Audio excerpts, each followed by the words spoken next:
Hello, everybody. Welcome to our presentation, Making Musicians, Exploring Connections Between Music Education and Portfolio Career Development. My name is Christine Carroll, and this is my colleague, Lotte Latukefu. Hello. Before we start, we'd like to acknowledge the Darug elders, past and present, upon whose lands Excelsior College sits. I'm just going to share my screen.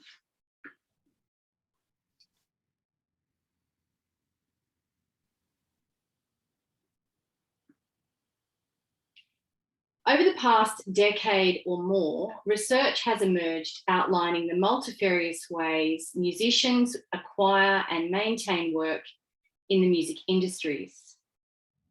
A major study by Bartlett et al. 2020 revealed most musicians in Australia adopt what is known as a portfolio career, combining and managing multiple income streams, including performing, composing or songwriting, directing or conducting, production and teaching, sometimes spanning different stylistic domains. This requires Australian musicians form multiple musical skill sets and potentially multiple professional identities in order to access and maintain their working portfolio. Due to the changing nature of the industry and the shifting priorities musicians experience over their lifetime, formal learning at school and in higher music education contexts such as TAFE, colleges and universities constitutes only the start point for what must necessarily become lifelong learning and adaptation.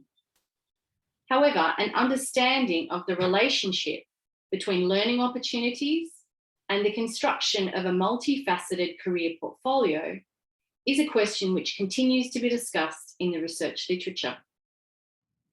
Much has occurred in higher music education over the past 30 years or more, with traditional classical or conservatoire degrees now outnumbered by newer alternatives modelled more closely around the contemporary music industries.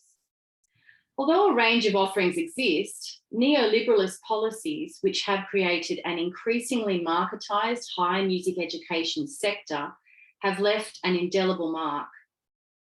And as a result, many institutions package and market degrees aligned to singular and easily recognisable definitions of musical success, but in doing so, fail to provide the breadth of knowledge, skills, experience, and potential genre-crossing activity which might prove beneficial for long-term industry survival.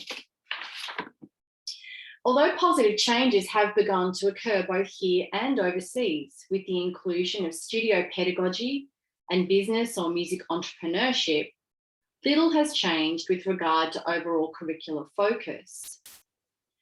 A review by Campbell et al. 2014 of North American higher music education states, despite repeated calls for change to assure the relevance of curricular content and skill development to music outside the academy has remained isolated, resistant to change, and too frequently regressive rather than progressive in its approach to undergraduate education.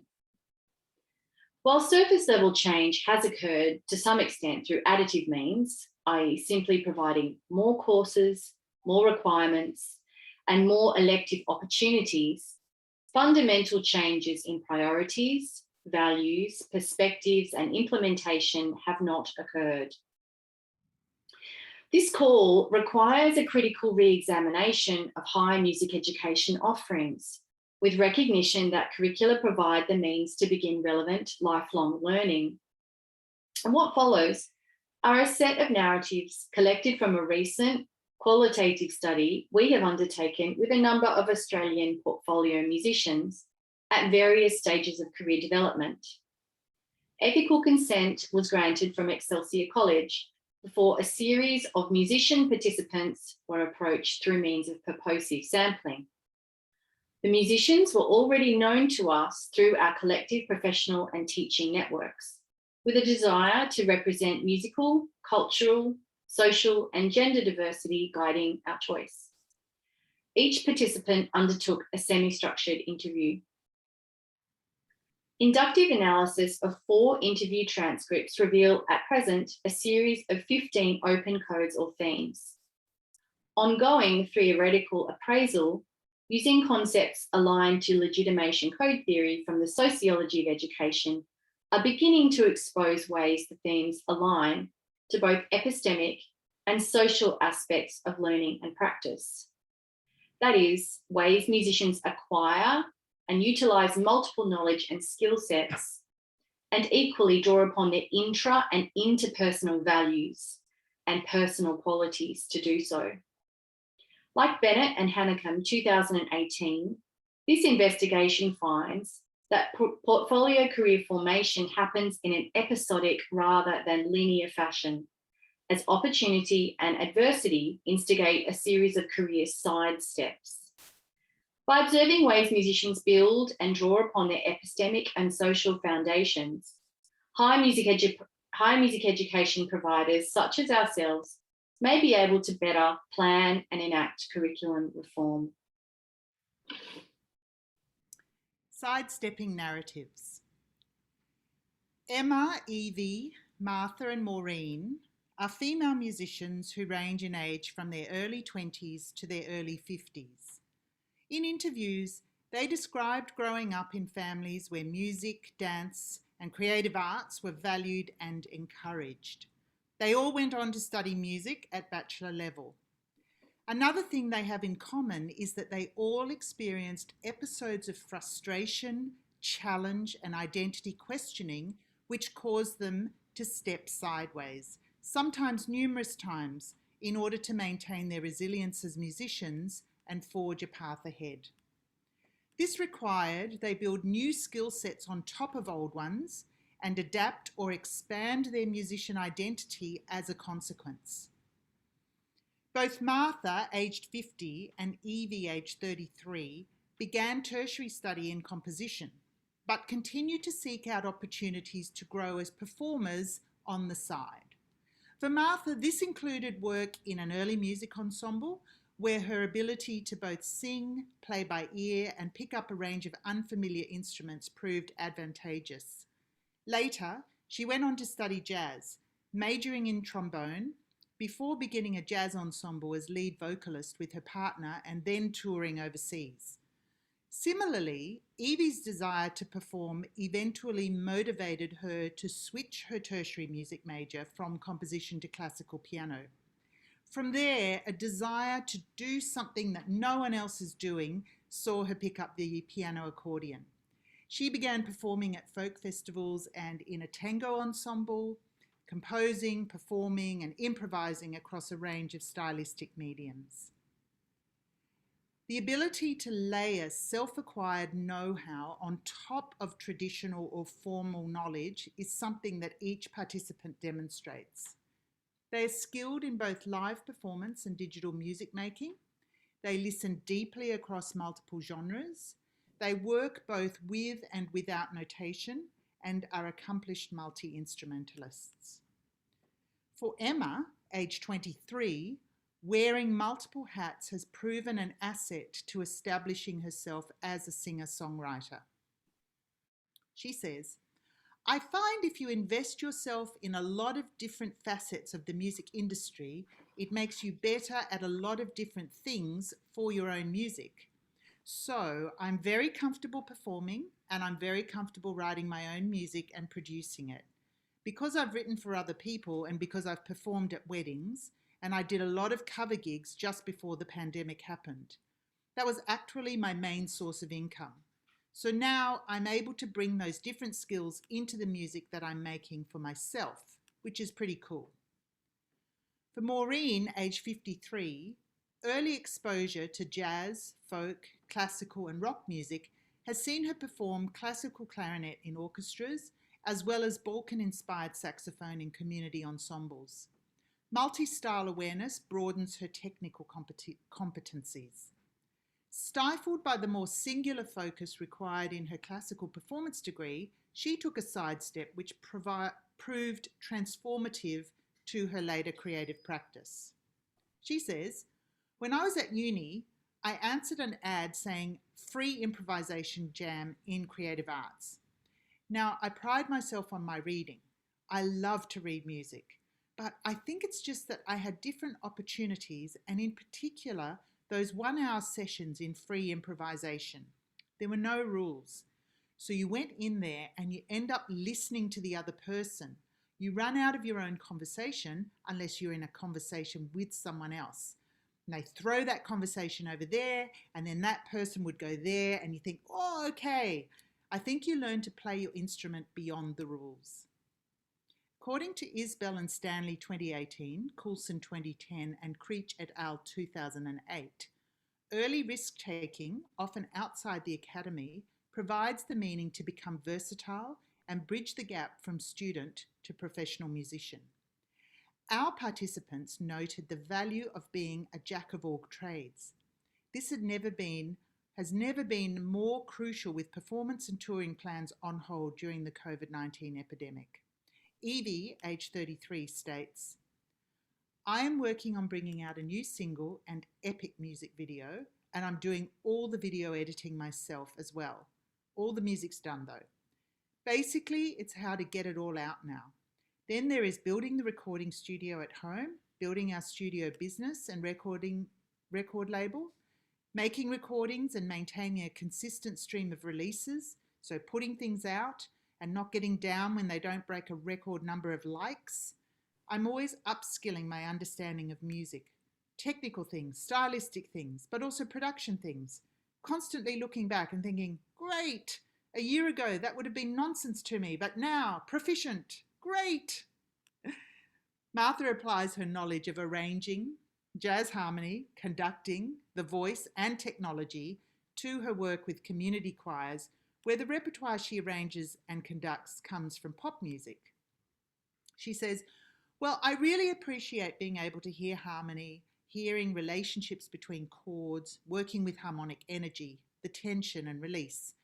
That pushes music through. I can listen to music and hear all of that. If I was conducting, say, 20th, 21st century classical music, which was atonal or something, then that would not really help because it's more about pitch or other concerns. But in arranging pop music, I listen down to the bass. That's very helpful.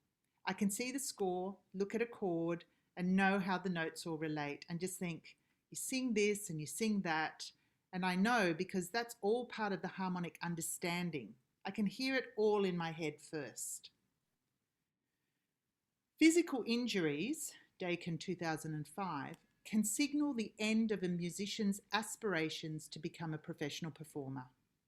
When Martha finally began to identify predominantly as a jazz singer, and her musical career was beginning to develop with overseas tours, she began to experience problems with her voice. However, a strong sense of values, adaptability, and spiritual awareness were key to her finding a path forward. She said, I started to get problems with my voice and I couldn't sing. It got worse and worse. I finally went to see an ENT and he said I had really bad silent reflux, but I had no idea it was there. And I had a cyst on my vocal folds, which they had to cut out. And for quite a while, the muscles would not work properly due to the scar tissue. That took years to get over. Then, after having kids, I'd been working as a music pastor for our church. I was leading singing and I was meant to be doing that, but I couldn't really sing anymore. It was actually a spiritual moment for me, a critical moment. I was praying and I was reflecting on everything that had happened in my life, and I thought, I've got these skills, I've got a passion for singing, but I can't sing. What's that all about? How can I use my skills to benefit people and to bring something of the divine into this world, you know? I was in tears. After that, I really got this strong vision of a group singing in that space, a choir. It was such a strong idea that I thought, well, this is something I can do if I can't sing. I can bring singers together. So that started. I'd never really thought that that was something I would do, but I really, really loved it. I'm absolutely passionate about it. I love people singing. I love conducting. I love getting voices together and the sound they can make, exploring what a group of singers can do. So thanks to that moment, a very difficult moment, something very good came out of it. A strong sense of connection with self, values, and community is key for all the participants involved in this study. For solo singer-songwriter Emma, living away from family, organised gigs with her friends and mentoring opportunities are key to staying sane while trying to forge a path ahead.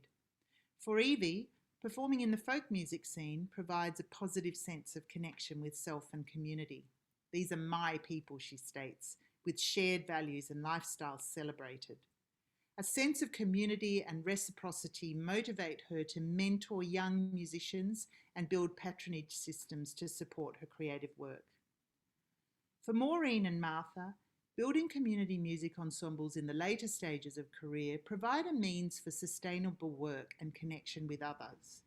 Martha states, "The thing for me, when you see a group of people perform and you see you've made an impact, that someone has been moved by it and that you've also experienced something too in the production of it, that's wonderful.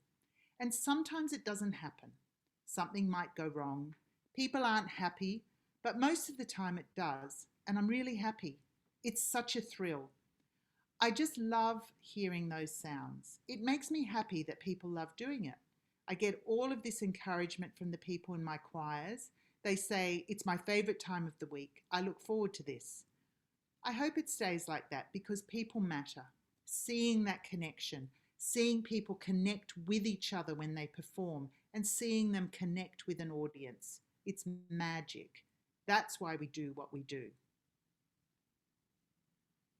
Musings for higher music education. According to Bartlett et al. 2020, 70% of Australian musicians have a tertiary qualification in music of some kind. However, the majority believe that their training prepared them only to an extent, with 30% believing it was of little or no benefit. This finding highlights a disconnection between educational objectives and what's required for immediate and long-term survival in music. The learning histories of our participants reveal an early dissatisfaction with the singularity of tertiary music study, fueling musical experimentation, risk-taking, and the acquisition of new skills in improvisation and digital music production. The ability to sing and play multiple instruments provides the means to grow, solve problems, generate work, and even save money. In effect, their epistemic foundations expand horizontally rather than in a linear or singular fashion. And what follows then is a redefining of their musician identity.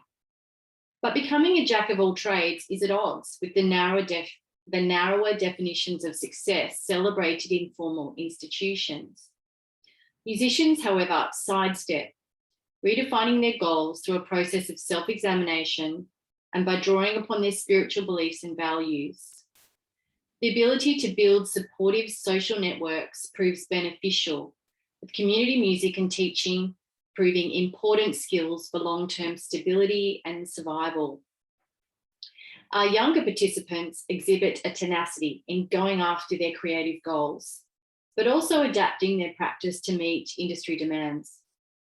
Our older participants pragmatically utilise their skills to maintain consistent income, but stay connected to their values, both in music and in community. The question for higher music education, therefore, is this: how might we provide a firm and relevant epistemic foundation and the means to foster intra and interpersonal or social awareness and growth? The following ideas are being trialled in our own practice at Excelsior College and will no doubt guide our future research investigations. Firstly, epistemic knowledge and skill transfer. Recognising that musicians must layer new upon old knowledge, curriculum must look beyond singularity and compartmentalisation. We're currently trialling the integration of harmony and oral skills in our theory units. Listening, analysis, arranging and performing in our music history units. The use of live and digital technologies in concert practice and performing showcases, and instruction in first and second instruments in both studio and ensemble contexts across a range of stylistic domains. Secondly, social awareness, connection, and growth. Recognising that musicians need keen intra and interpersonal insight and awareness. Several of our units include the opportunity for personal reflection and the formation of beliefs, values, and identity, along with industry-relevant content in pedagogy and business. Connections with community are encouraged through the opportunity to perform in aged care contexts. And finally, the use of project-based learning also fosters autonomy and choice, along with the opportunity to work with different kinds of musicians in group tasks of various kinds. Enacting such reform is a slow and sometimes difficult process. Tertiary music educators such as ourselves work in an increasingly marginalised sector, often with limited time and resources. However, change is required beyond surface level addition and window dressing. Students need to be informed not only of the challenges presented by a highly competitive industry, but equally the breadth of opportunity which also exists in this increasingly diverse sector. As ability to successfully reform tertiary curricula requires therefore both linear progression and horizontal growth, this is hard to do, but may provide the basis for building meaningful and relevant music education for future musicians. Thank you for listening to our presentation today. Here is a list of references which we drew upon to prepare our research and presentation today. Thanks, everyone. Thanks, Christine.